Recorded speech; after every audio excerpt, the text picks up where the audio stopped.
Hello, my friends. Good afternoon, or whatever time of day it is for you. I'm Annalisa, and welcome to episode 19 of Let's Talk Soul to Soul.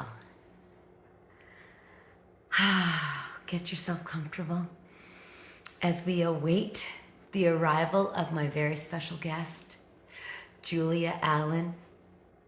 I know she's out there and eager to join this conversation. Awesome. Oh, great. Already, Julia. It's always interesting to make the connection, but we can do it. Julia and I kind of started our journeys into the world of social media and Instagram, I think around the same time. And here we are today, reunited for episode 19. All right, so Julia, I've accepted your request. All right, it's happening. And for those of you who are new to me, again, my name is Annalisa. I'm joining you from Banff, Alberta, where I live, and Julia is connecting with us all the way from Vancouver. Let's just check here. So, Julia, if you're having any difficulty from, say, a laptop, try from your phone. Yes? Sure. I see me, I don't see you. Oh my gosh, I see you. I do see me, but I see you, Julia. Oh my goodness. So weird, I don't see you. Oh well. Let's see. Is your camera on? Like, do you see the little camera? Yeah. Oh, I mean, let me. No, that's. Yep. The camera is on. Oh, you could try to jump off and on again if you want to. It's totally up to you. Whatever you think. Well, I can hear you perfectly well. So Okay. I'm fine with that. As long as everybody else can see you and you can see me, then I think that's good, right? Okay, on my screen, I see the both of us here. So, and you've got a beautiful smile on your face, and I see you've got a lovely painting behind you, Julia. My mother painted that painting. Oh, The cyclists. I love it. And Yeah. is that yellow behind is really standing out to me. Is that the sun? Actually, she painted it from a photograph that was in a cycling magazine. And so those are balloons. That was the tour of Poland. And it was raining, so she made sure to make like all the paint drip. And then here, these little lights, that's the motorbikes. Oh my gosh, I love it. You know, Julia, cycling is a passion of mine. As you might have noticed, I've got a bike. I have. One of several. Yeah. Oh my goodness, I love that. Wow. Yeah. Well, Julia, Well, my husband's he does cycling photography. So that's why she was feeling rather shut in at a point. Yeah. And so the two of them started a project where they were painting together, and they were doing these cycling paintings. So we ended up with all the cycling paintings. So. Oh, Julia, this is so beautiful. Was this later that your mom had begun with this project? Yeah. Yeah, she was in her 80s when they were doing that. Yeah, and she is already an artist and doing lots of paintings, which we have tons of. Yeah, but that Wow. one, yeah, I know that one stands out. Everybody loves it and wants it. And Yes. we're pretty excited that we have it. I was just gonna I was gonna say, are you selling any of these? No. Guys, beautiful. You know, and it's so interesting, Julia. There's just another connection. Another connection. And you know, Julia, as I welcome our guests to our Let's Talk Soul to Soul, you know, for me, as I think about you and other guests, but right now as we focus and shine the spotlight on you, it's all about connections. And that connection that we had way back in October, Julia. Oh my God, was that long ago? It was, because I want to tell you, Julia, that I have printed out for myself to remind myself of the interaction we had. And it was really through us diving into, forget about even dipping our toes, diving into this world of social media. Right. And so, you know, Let's Talk Soul to Soul evolved from that initial dive in and desire to create spaces for this connecting soul to soul, fully, freely, without boundaries, without masks, without whatever, with open hearts. Right. Open hearts. And so, Julia, you were one of the first people, when I started posting, I just was seeking an outlet for my soul's expression, for that which for so long I was able to do so freely. And it was through offering things like, you know, meanderings, Monday morning meanderings with Mark Nepo, or mindfulness challenges, and you would comment and then create like a shout out, and I'm like, oh my gosh, wow, this is so amazing. Who is this Julia? And I'm gonna read to you, my dear soul sister, a message I sent to you. This was October 27th in the evening, and you had commented on one of my posts, and you said, and I said back, oh, like O-H-H-H-H, Julia, like, oh, because I was feeling that way. What a beautiful surprise to receive your thoughtful message. I am so blessed to be in the company of angels like you. The song Stand By Me, I chose to learn when I started to play the guitar last month. I have been singing it in thanksgiving for the angels who have companioned me throughout my life, but especially these years. Thank you for channeling this beautiful message. May you continue to receive all you need on your beautiful path. Well, that's beautiful. Thank you. Yeah. I want to thank you, Julia, because we often underestimate the impact of just a simple thing like noticing and commenting. Yeah. And at that time, I know many of us were trying to find our way, a new way, a way for us to expand outwards as we knew we were ready to and meant to in the world. And so, Julia, I'm honored for you to join me. Thank you for that gift. And I want you to know how much that meant to me.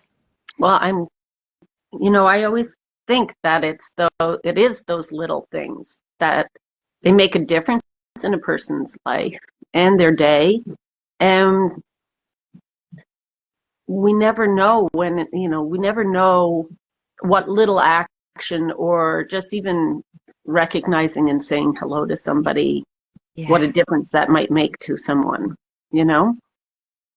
Absolutely. So I try my best to, acknowledge people and I mean, when I saw you on the screen, I just saw this beautiful woman sharing her heart, and with a gorgeous smile.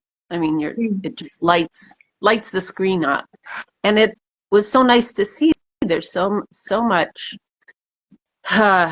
When you go scrolling, it can be a little scary out there. Yeah. Not Yes. everything's on the, not everything's going to fill your cup for sure.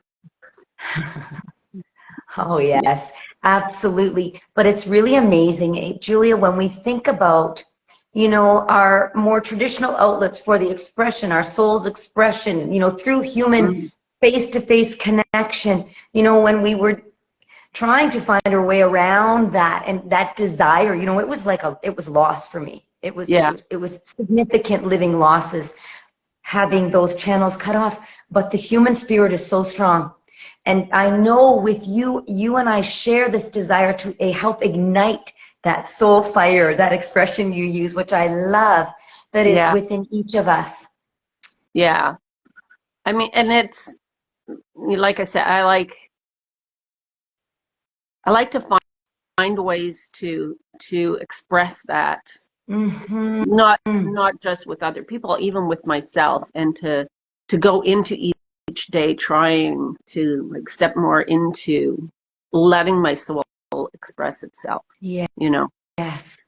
And keeping it full rather than allowing it to be depleted, because it's one thing to be able to commune with other people.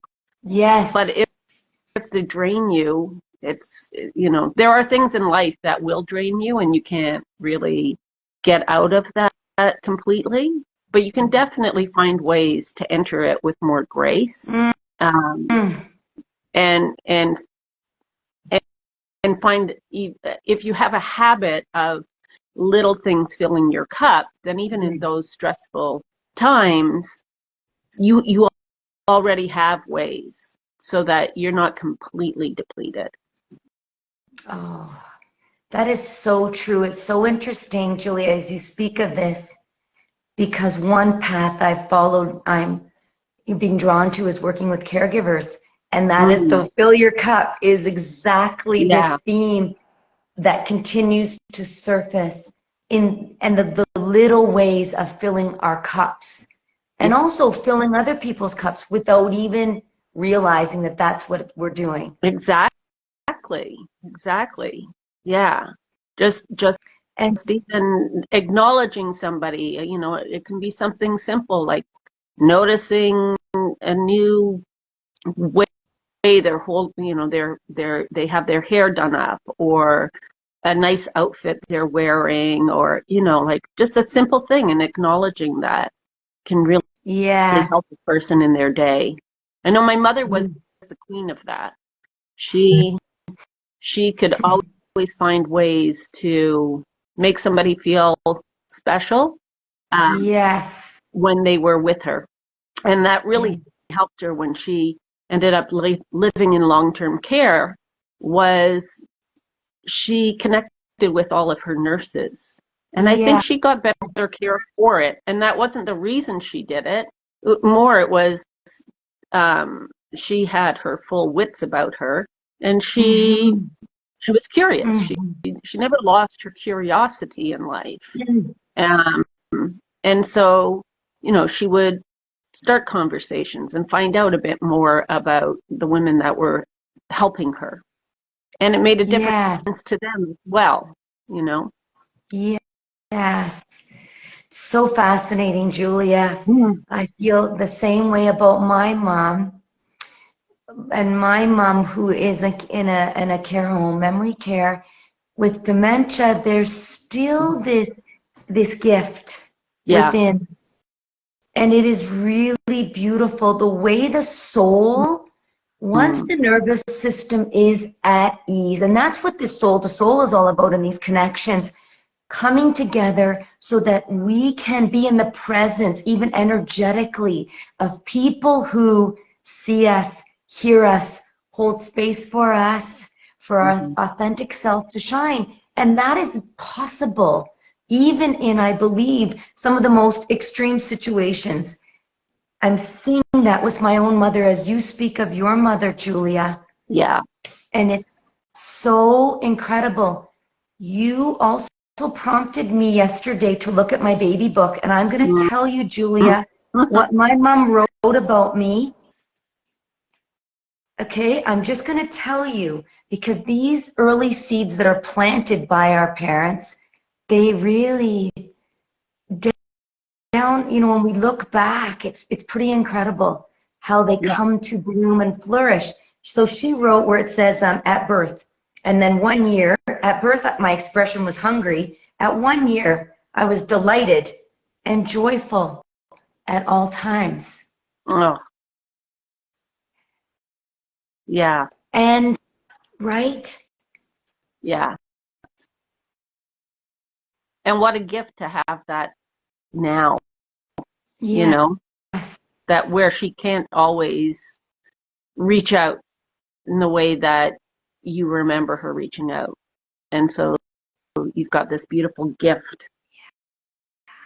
Yeah, the gifts. And Julia, I think of what your path now, how you have taken, I mean, you come from such a creative family, and if you want to, share a little bit about your background, but I know you've had so many incredible influences on your life as you speak of your mom and just seeing the beautiful artwork behind you. I see her spirit just flowing through you. It's so beautiful. But tell us, share a little bit more about your journey to where you are now.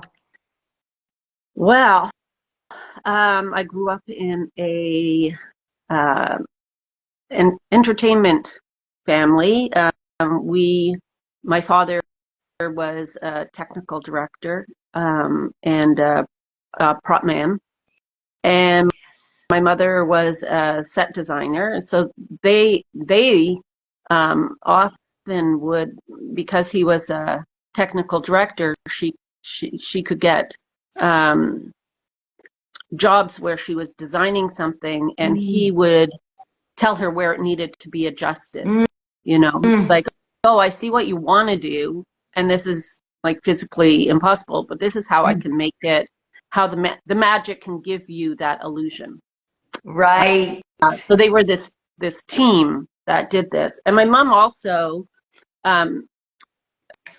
which when you're growing up, you don't know what you don't know. Yeah. Like, you think that there's nothing remarkable happening.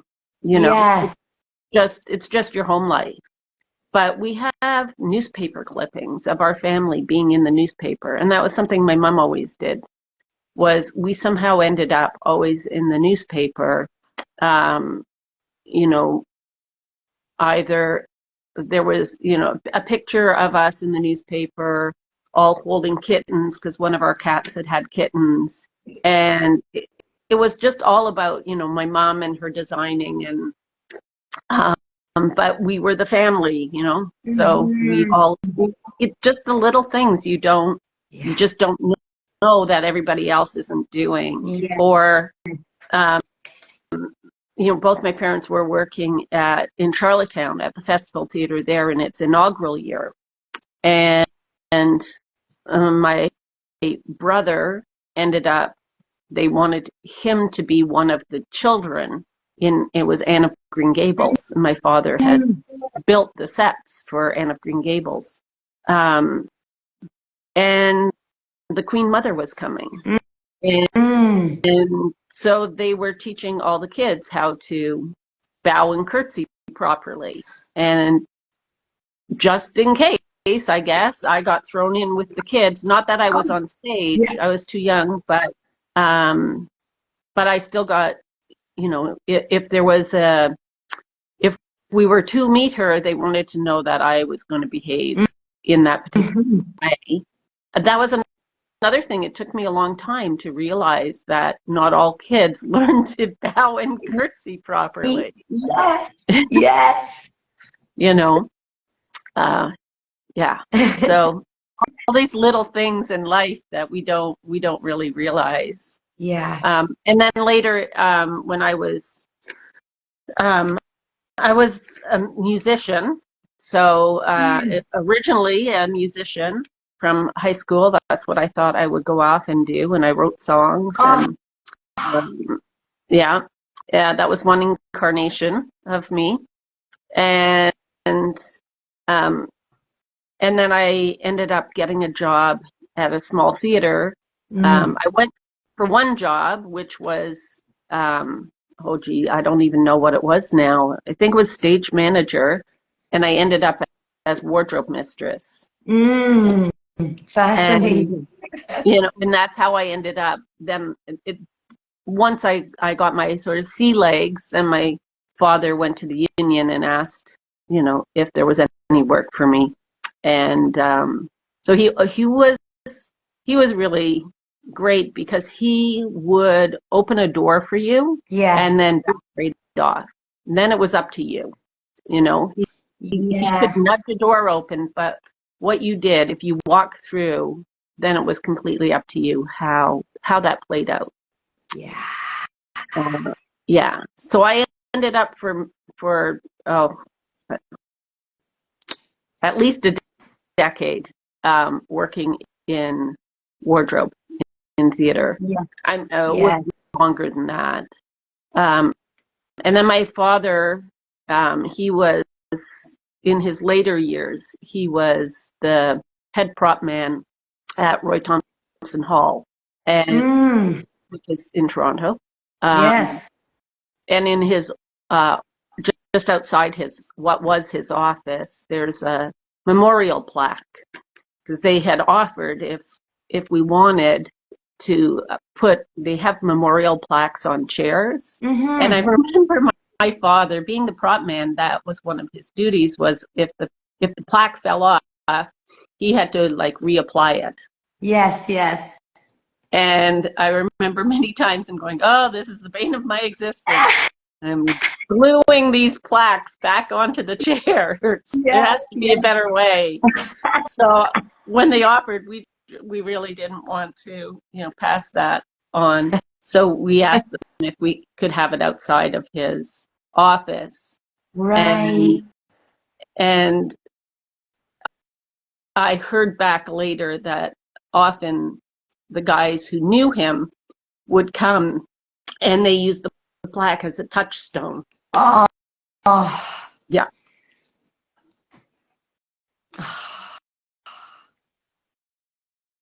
Wow. Yeah. Yeah. So I ended up from working in theater.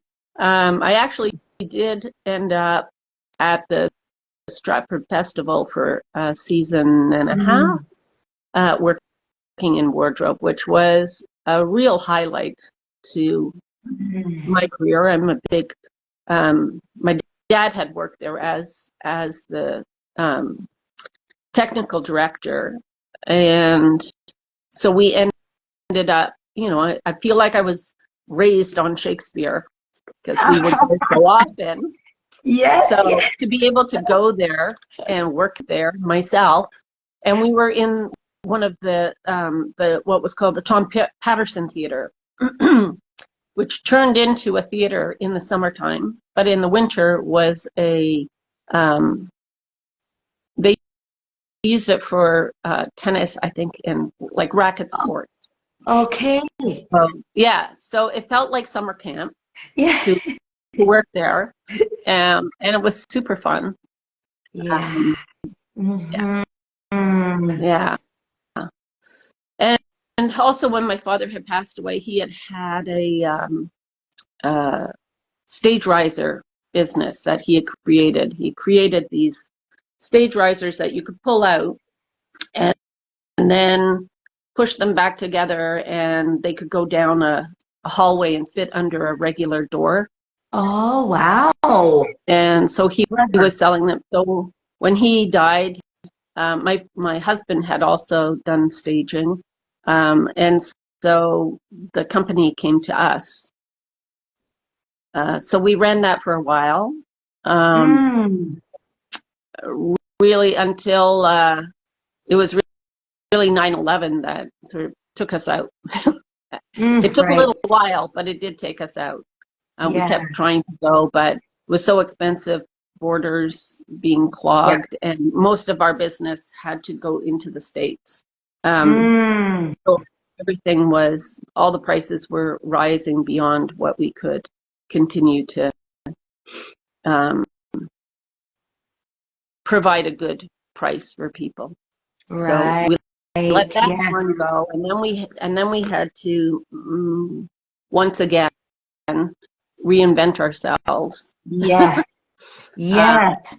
yeah, and so I ended up working at a catering company. We moved back to Toronto, and I ended up working in the kitchen. Right. And then 2008 came along with the whole, or I guess it was 2007 was the mortgage bubble.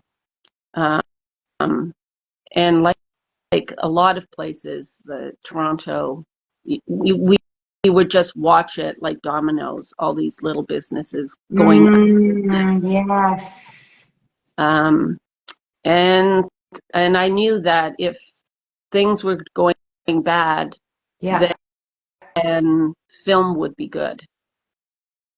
Because when you can't go out, what do? Yes. You Yes. stay home and watch movies and TV shows. Yes. And I didn't want to give up the kitchen. I enjoyed being in the kitchen. So I phoned up a cousin who I knew was working also in the industry and asked her for a connection. And within a few days, I was working, feeding crews up in Algonquin Park. Oh my That God. was Amazing. my first show working up in Algonquin Park. Yeah. Wow. Yeah. So combining your passions, your cooking, right, Yeah. with the theater, the film, incredible, and this reinvention that you're talking about, but one that isn't seems so aligned with you, with who you are. I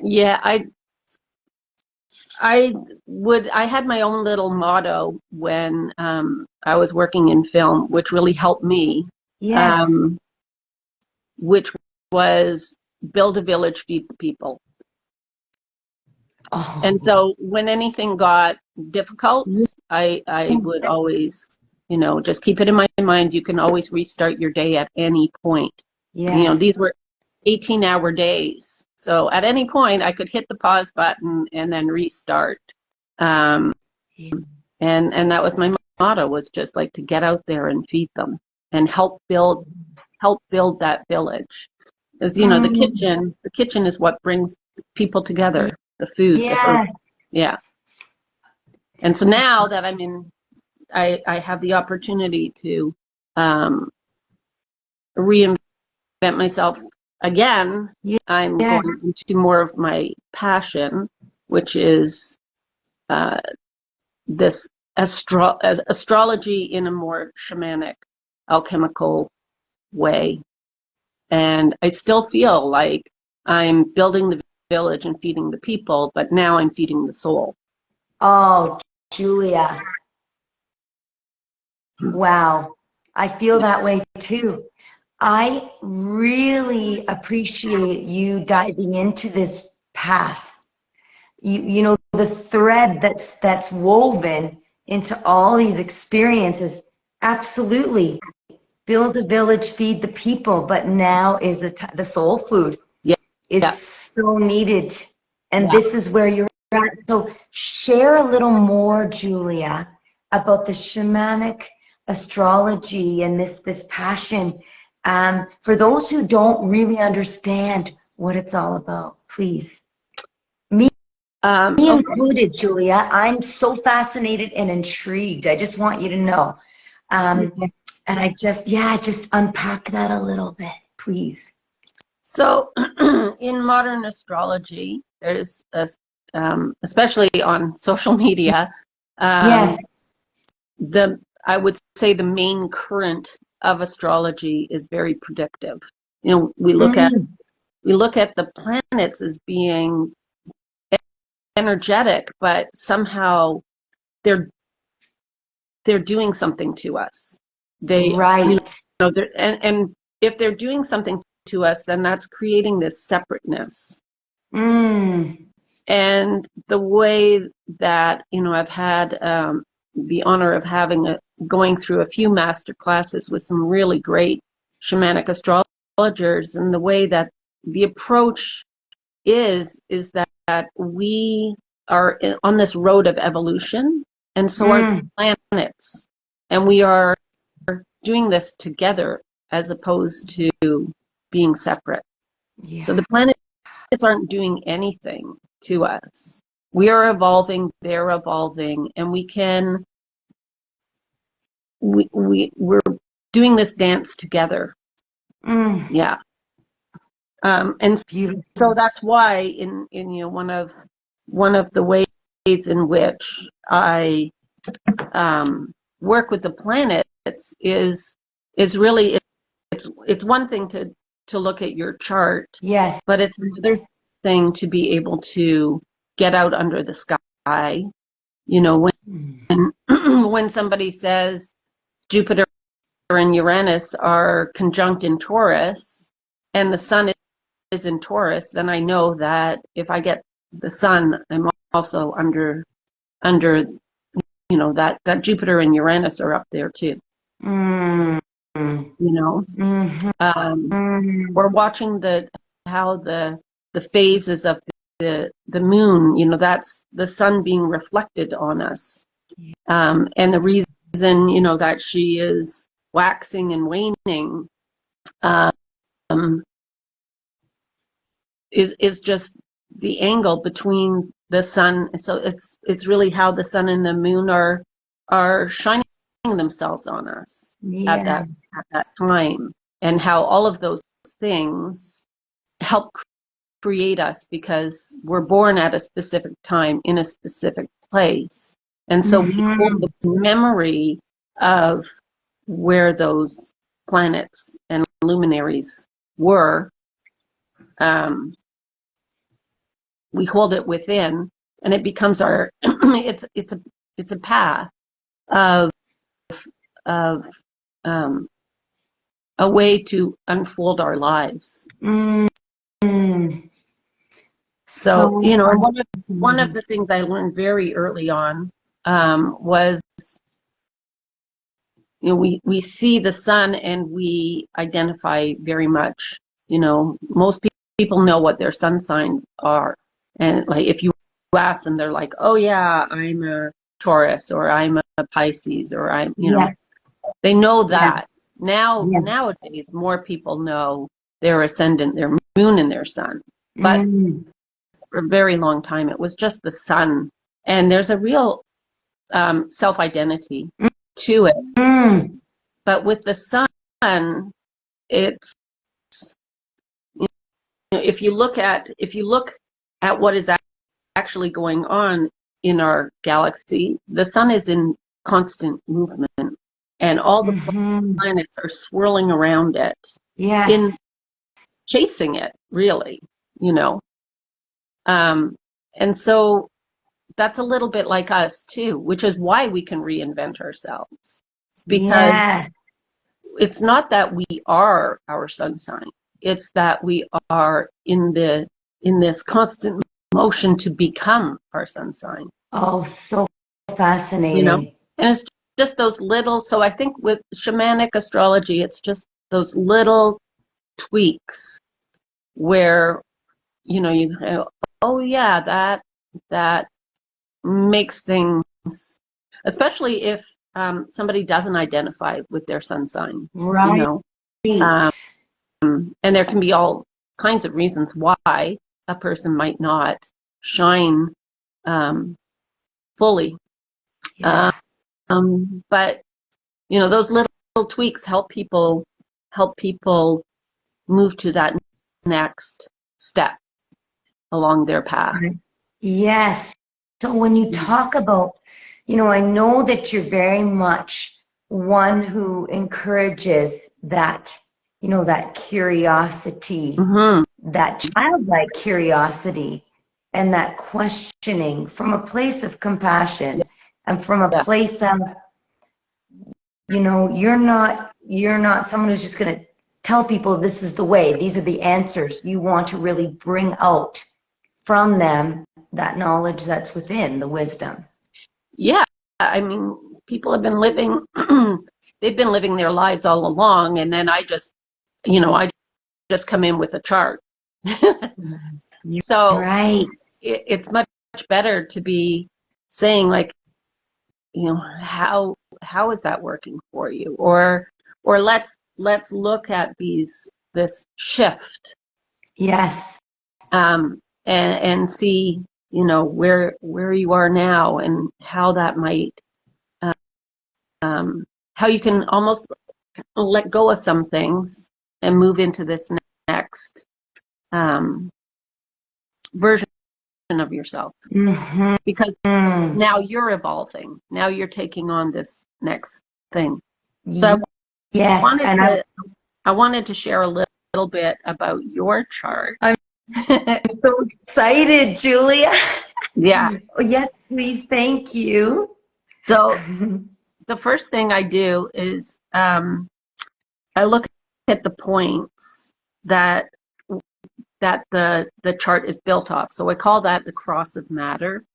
And that is the ascendant, which is what is rising, and opposite is the descendant. So that would be what is setting. So, the ascendant is the rise, the eastern side, and the descendant is the western side. And then we have the midheaven, which is the highest point that the sun will travel in for that particular day, in that particular time of season. Mm-hmm. And of course, opposite it is the IC, which is the lowest point. Right. So in being born in the Sioux, you've relocated now to Banff, and so something shifted. So when you were born, you're born with Virgo rising. And so because it's based on your first breath, we look at the rising as being what you are rising into. Yes. Yes.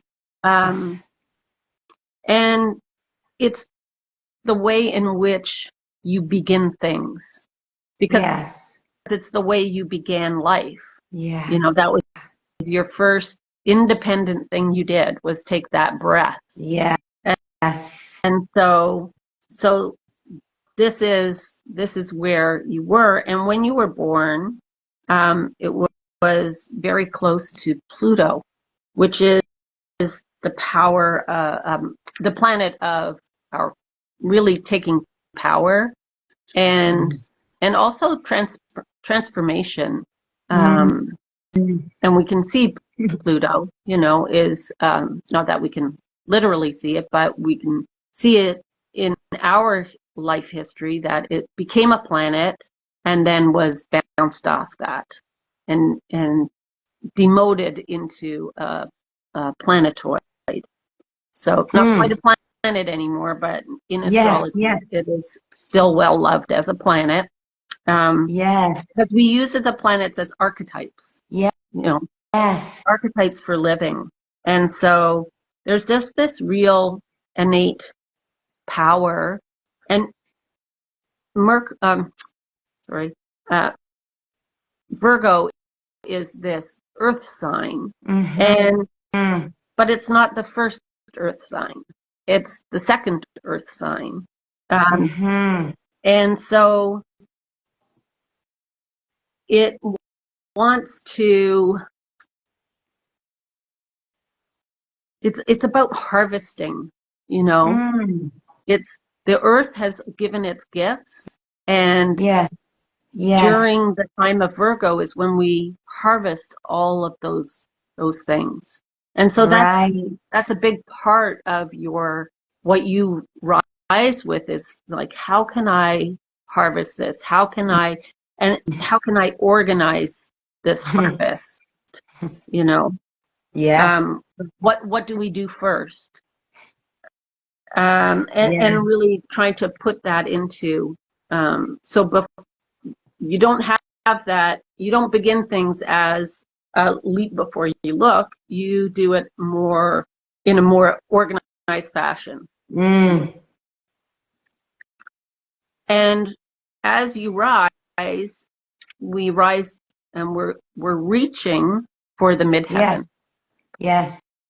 And the midheaven is our aspirations. Oh, And yeah. so we're doing this big reach for the MC, the midheaven, and your midheaven is in Gemini. And so there's a lot to do with communication Mm. and stories, as we can see here. Yes. Um, uh, so that's the reach Yeah. and it is the first air sign in the zodiac, in the natural zodiac. And so it's those, again, those everyday, what are your everyday rituals, Mm-hmm. and how can we uh, perhaps make them a little bigger, Mm-hmm. use them as antidotes and um, metaphors Yeah. for something, for a fuller story. Mm-hmm. Mm-hmm. And then we go, Fascinating. yeah, and then we're going to go down into the descendant, and the descendant is Pisces, which is the last of the water signs. And Pisces is that time when we know that the change is coming, you know? Right. We know winter is coming to an end. Mm-hmm. We're getting this, the water element is in fluctuation. So we Yeah. have, water that's melting, and and then it refreezes, and it can also cause the um, more humidity, so then you get a bit more cloud cover. So it's water in all of its forms. Mm-hmm. And also it has this things that are going on. The frost, is also going away. And so things are happening underneath the surface. Yes. Yes. And that is, the descendant is where we go to rest. And so we're pulled to that when we need rest. Is we're Mm. pulled to that, what's underneath, where's the flow underneath? Where is Mm. it refreezing? How is it shifting? How is this shifting for us? Mm-hmm.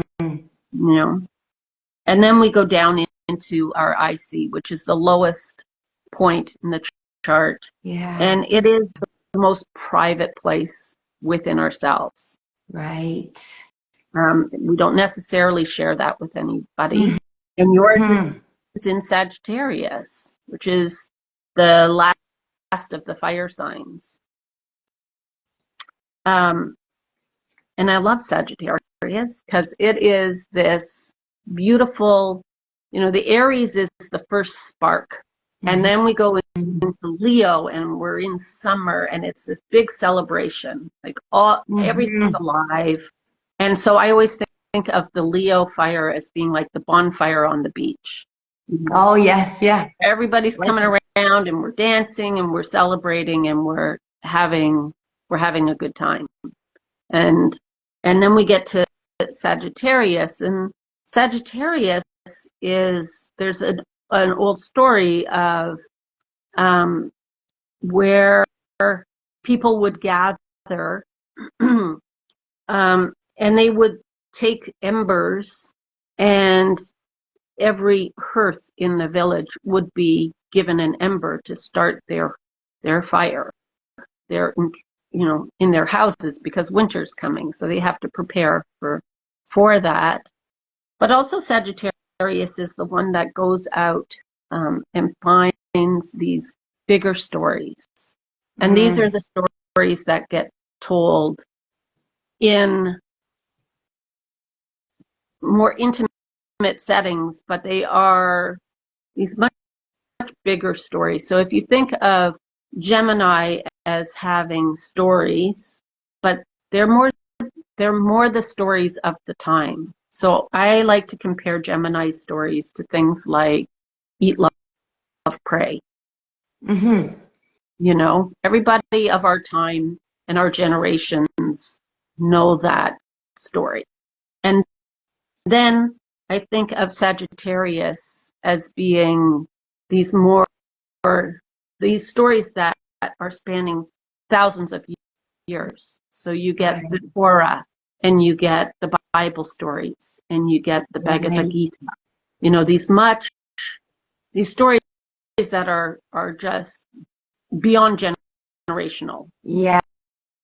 And so, and those are the stories that sustain humanity.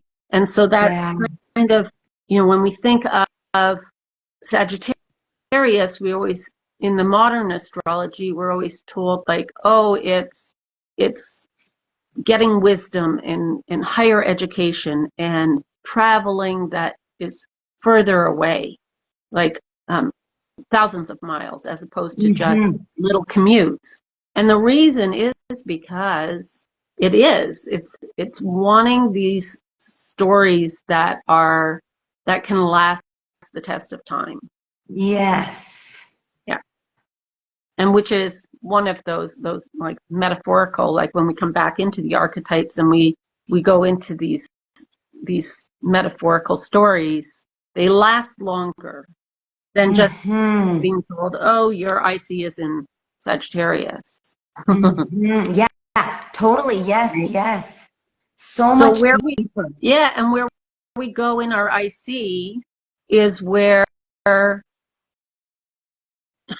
it's the roots, and from there we can gain traction to move back up and into the rise again. So we're always doing this cycle, and it's you know, it's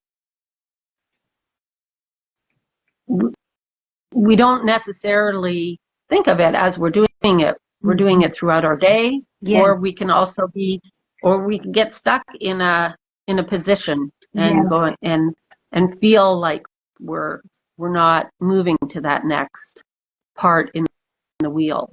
And then we have all the planets that are scattered everywhere, but that's the base. That's where you build the chart off of. And then we go in and we look at the different houses and the different planets and how they're interacting with each other. Wow, Julia. But just even those 4 points, when you relocate, then we get to do what is called a relocation chart. As long as you're relocating a distance, so if it's like a couple of hundred miles or kilometers, it's not going to make much of a difference. It may locally, and then we could cast a different chart for a local move to see what lines you've moved into. But moving from Ontario into Alberta, we see a shift, and the planets all stay the same. They're still going to always interact the way that they interact, but what changes is those 4 points and the houses. So what shifted for you was the ascendant kind of moved up and away from Pluto. And so the focus is not now on this sort of primal power. And it doesn't mean that you don't have that like your birth chart is always your birth chart, but now it's just pulling something new out of you and new ways to act in your location that you're in now.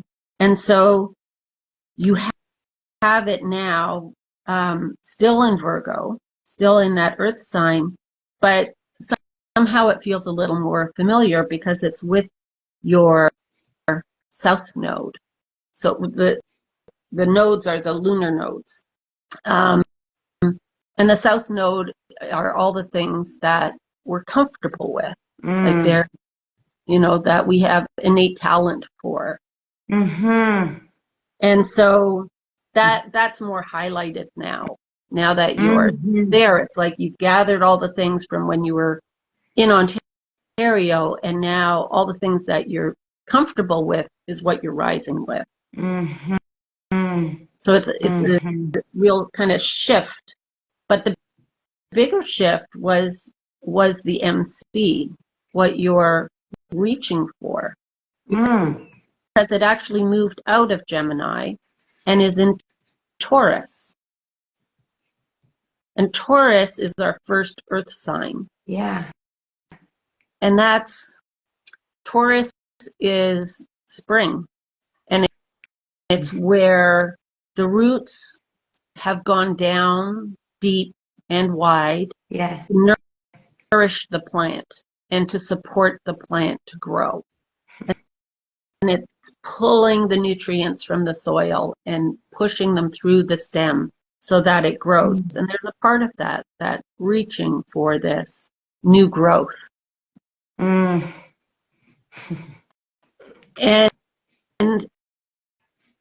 again, it's sitting with, it's kind of sandwiched between Saturn on one side, which gives us structure, and Mercury on the other side. It's closer to Mercury.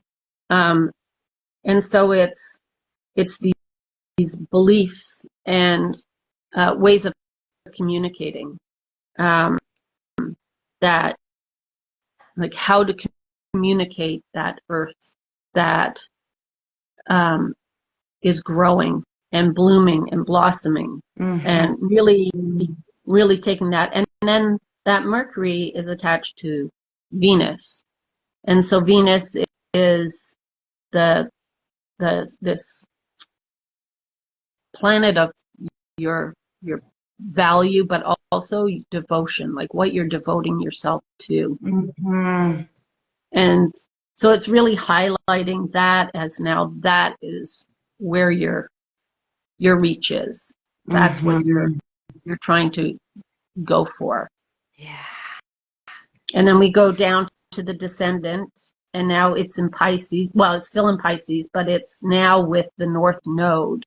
And the North Node is like the North Star. It's you're going to, and you're finding new things,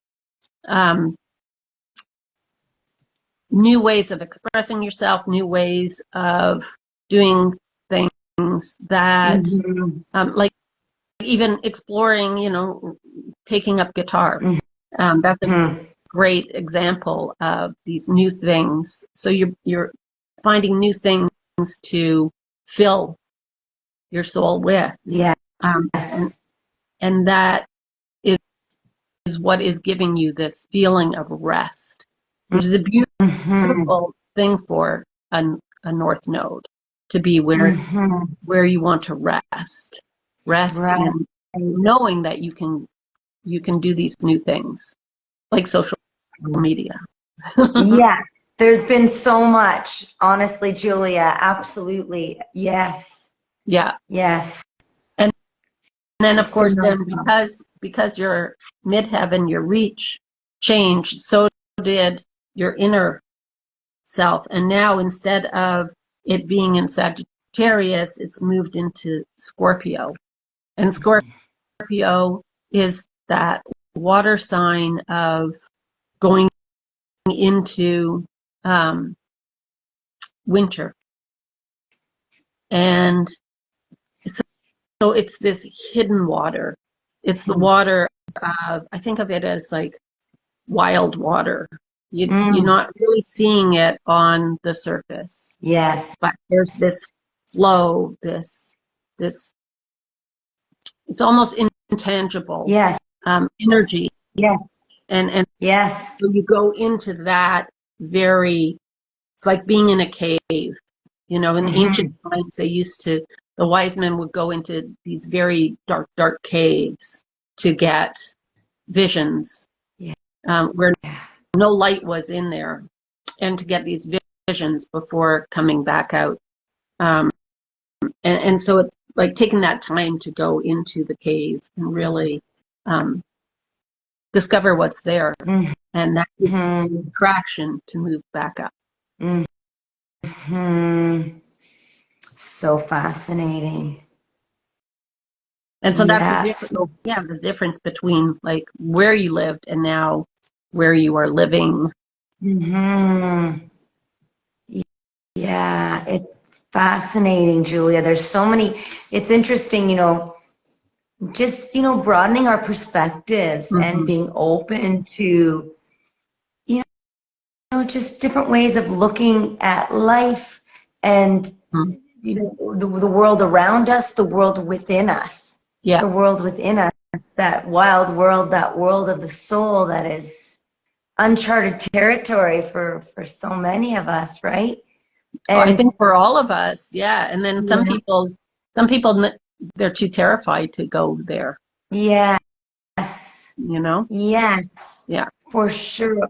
I find it just so fascinating. Like for me, it's just so fascinating because, my life has been full of change Yeah. since my career. There was that interruption, but it's been liberating and it's allowed these kind of innate, these gifts and ways of knowing and being to surface again, resurface, and to expand. So if we talk about, like you were just saying, this idea of these, these ways of expressing myself. So I just literally on the weekend finished my apprentice interpreter course, and as part of now getting my hiking certification. So I had done the bike, I had done the ski all within this last few years, and now this expansion, but it's something that is so within me. Being in nature, communing with nature, to me, Yeah. it's a portal to my soul and the divine. And so I'm stepping into now, I've got a second part that's group management where I need to really know how to use a map and compass. Right. And, so it's continuing to take these steps in ways I know that are aligned with who I am and what I'm being called at this time, at this very moment. But I love how, this idea of, going back in has been really critical for me and important to this expansion and blossoming and moving forward with. That's why I talk about bridges so much. This Yeah. communication, this connection. Bridges. I see bridges everywhere, and I always have in a lot of ways. But now it's almost as you're speaking to. There's more of an intentionality with the signs that are out there and what they mean. Do you know what I mean? Or my interpretation of what they could mean in my life. Yeah. Yeah. Yeah, absolutely. I mean, bridges for different people at different points in their life are going to represent different things, you know. Yeah, Yeah. And totally. also different points in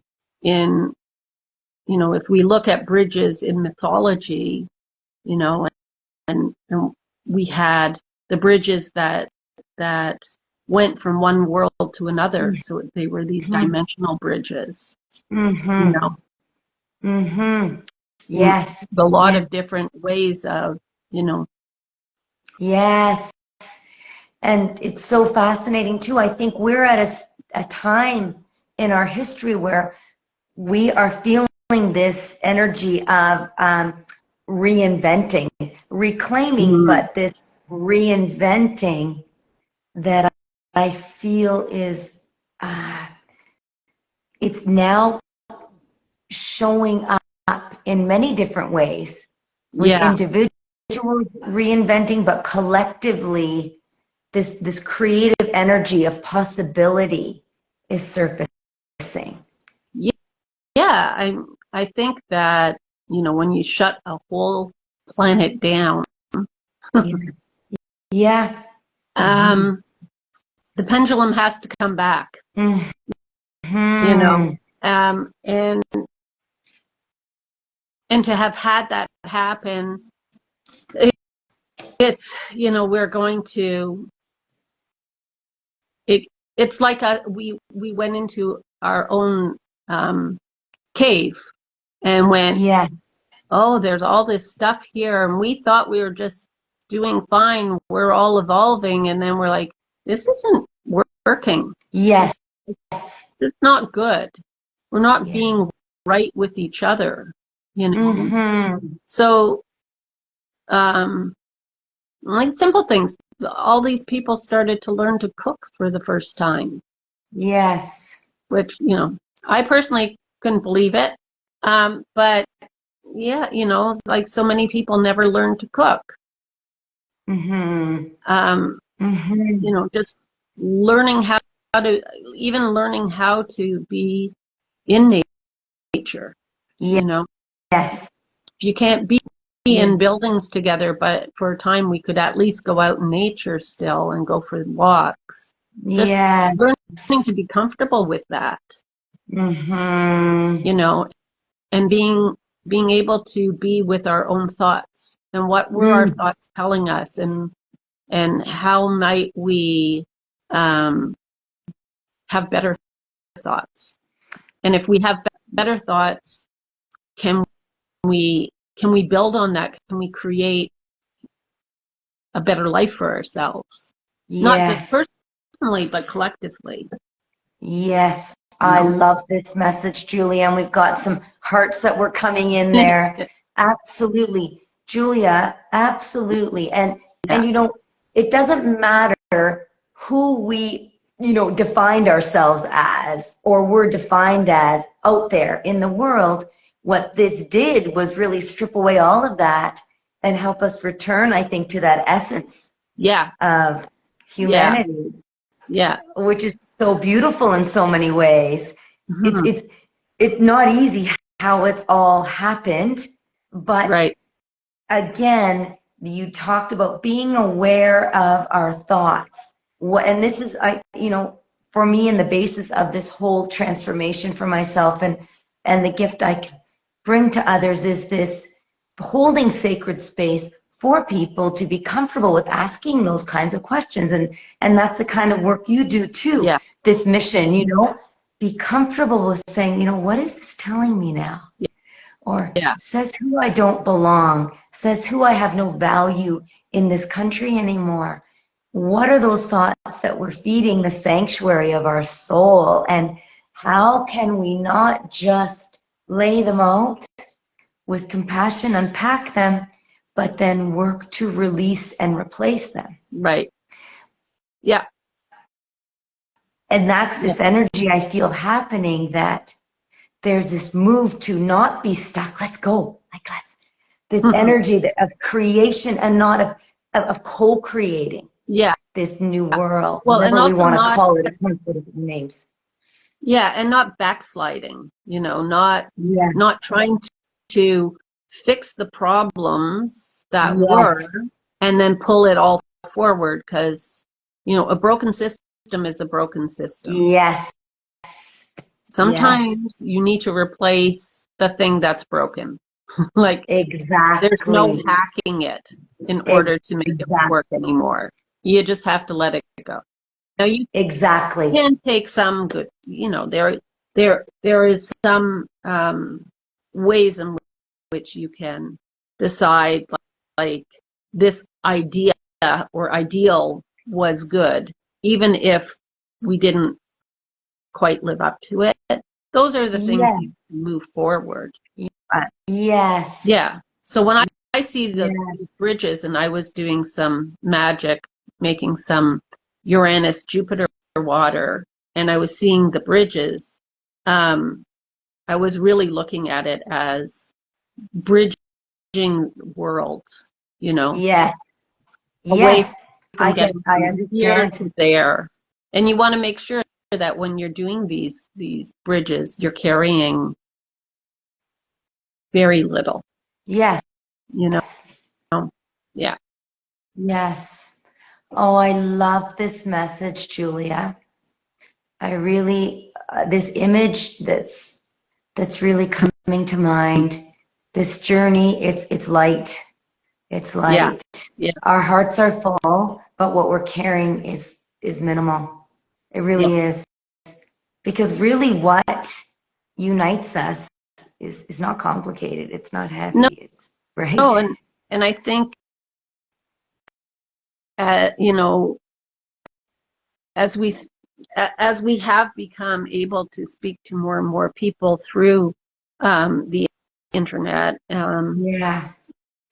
the stories are the same. Yeah. We all want a good life. We all want, we all want our children to be fed and clothed and to be laughing and to be playful. Yes.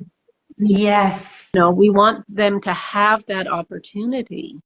That Yes. doesn't change just because you're in a different location on the earth. Yes. We all want these things, and we want to be able to provide them as adults. We want to be able to provide the younger people with whatever tools they need Yes. in order to Yes. succeed. Yes. And we want to be able to hug each other and sit together and eat a meal and have hard conversations and easy conversations and ridiculously funny conversations. We want it all. Yeah. But those are not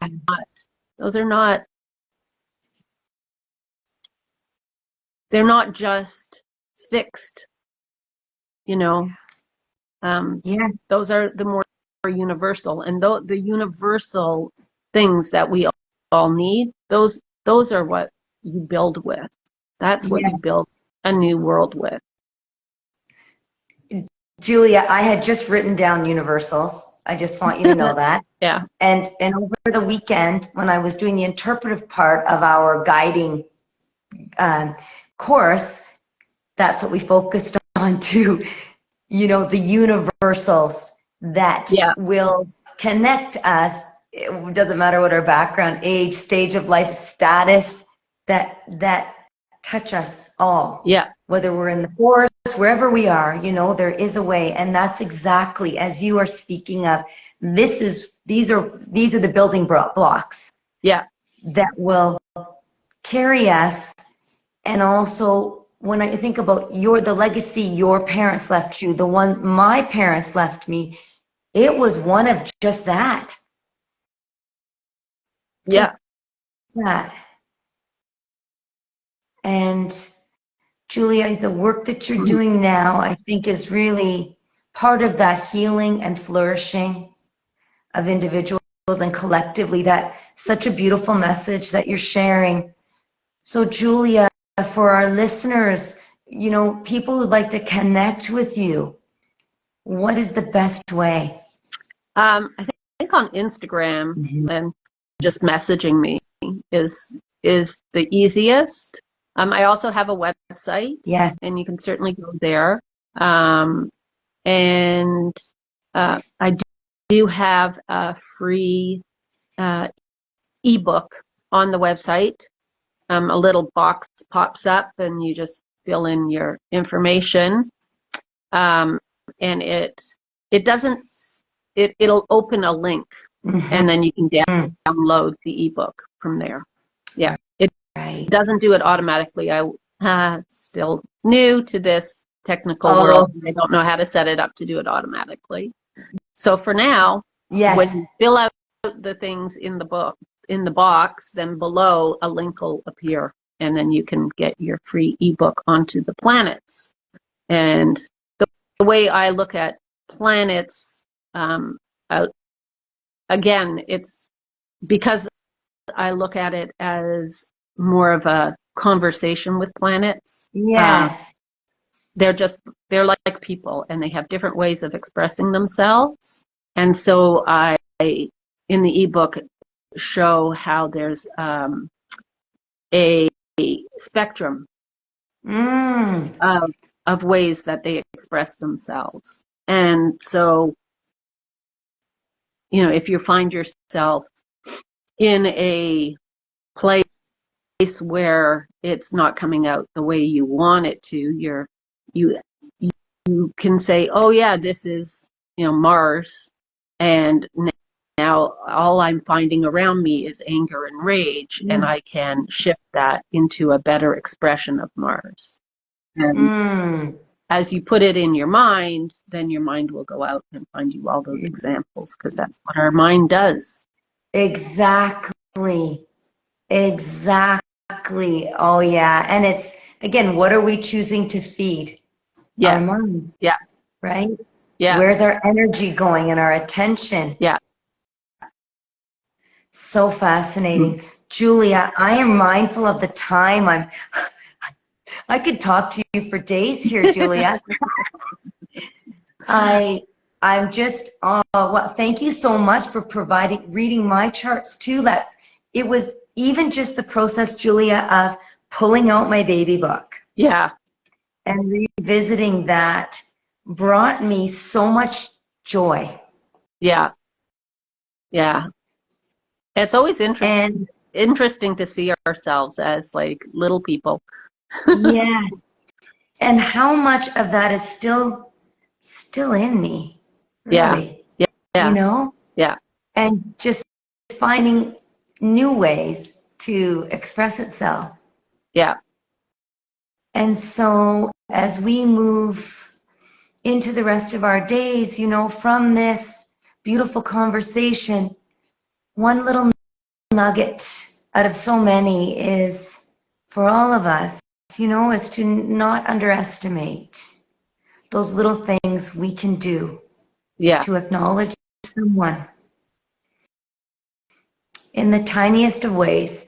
We just don't know what we're doing to help fill their cup, but also how those acts really do, as your mother, you know, modeled for you as mine and others, that actually is a source of great reward that you cannot put a monetary value on, that is enduring, right, through those harder times. And let us continue to build those bridges together, Julia, Yeah. as we are soul to soul, soul to soul.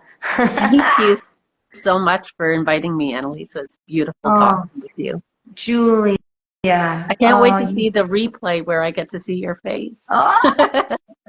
Julia, I will send you this so you can, I'll add you as a collaborator so that you can edit if you figured that out yet. I haven't delved into that, but you'll have it as well. So I'll get that to you. And please do share, as well as anyone else who's listening and wants to share. I'll provide Julia's contact information as well. I've been doing it kind of all along, but I will again. Yeah. With joy. With joy, Julia. I wish you a really blessed day. Thank you for joining me and for your companionship on this soulful adventure. All right. Have a wonderful day. Oh, I sure will. Thanks for being a part of it and everyone who's joined us as well. Okay. Ciao for now. Bye. Ciao. Bye-bye.